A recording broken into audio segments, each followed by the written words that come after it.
we're not gonna delve, reading the Bible, word for word, but I think it's here in Genesis 3. I think this is a good place for us to bring it up. In Genesis 3, you see this moment, where humans choose to define things for themselves instead of trusting God's designs. That moment introduces the idea that humans sometimes want to determine what's right and what's wrong on their own terms. When you look at society today, that tension still feels very real. So, my follow up question to that is, do you think people today struggle with the same desire for independence from authority? No, not at all. I think we live and thrive as a society of people who want to be ruled over. And I say this very cautiously because you think about it, um, there's 8 billion of us in the world, and a certain portion of us want to be entertained. A certain portion of us want to, like you said earlier, just watch social media. A portion of us want to go out and conquer the world, have all the money and have all the great things.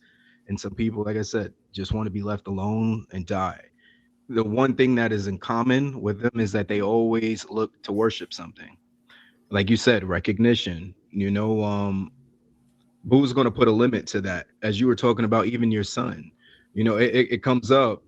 He's going to want things, but he's going to need a limit factor. The independence comes from being afraid. I will say that there's a fear in who is leading, but we desire to be led.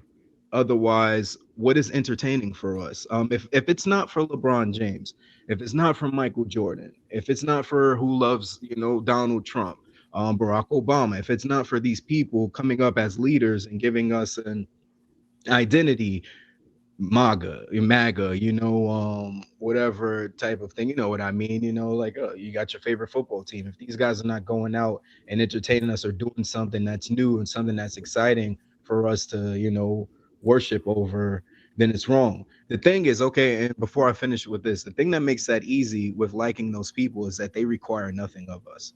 There's no accountability there. We have these 10 commandments, a father in heaven comes down and says that, listen, I'll give you all you want, but there's accountability. You can't lie, you can't cheat, you can't put anybody else before me. Don't be disobedient to your parents. Don't profane my name. Don't take me in vain. Don't take me for granted. Don't whore around, right? And then it's the people. Love your neighbor. Don't steal from them. Don't covet his wife and his belongings. Don't murder anybody and these things. And it's like, for some people, it's, oh, you're telling me what to do.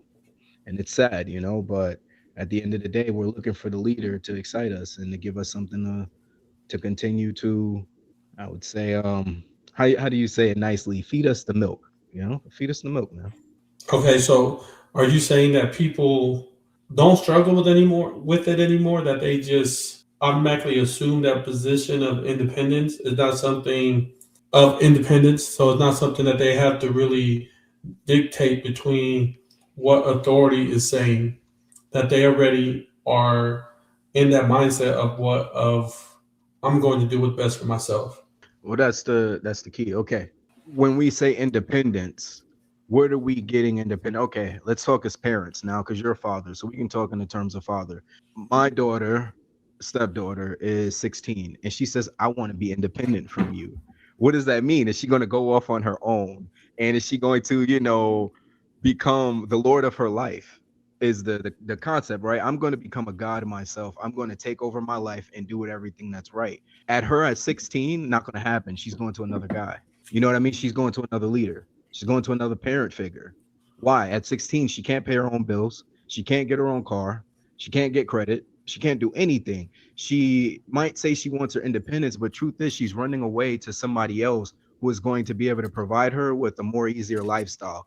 Now let's take that for an adult who is now 25 years old and they turn atheist, right? Because we're keeping this in the form of, being as believers. So they go away from the idea of, what, I'm gonna be my own. I'm not gonna trust in the Lord. I'm gonna do my own life. It's not true. They're going to crystals. They're going to a book. They're going to become a witch. They're going to become a person who is a manifester of some kind. They're taking on another person's idioms and another person's ideologies, and they're now forming something that's not an original thought. The cleanest and most original thought anybody could ever have is one to sit there and say, I will lay down my life for something that I'm hoping and believing in and things that I can't even see. That is the most dangerous man, and that is what the faith requires, is saying that I'm going to be led almost blindly. We don't look to be led blindly. When we go independent, what we're saying is that I'm tired of finding out if this is real. I'm tired of risking my life and putting myself on a line for this faith. I'm going to go for something that's right here, concrete in front of me, that I can hold and I can idolize, and I can say, see, I can sleep at night because I can grab it and I can touch it and I don't have to worry.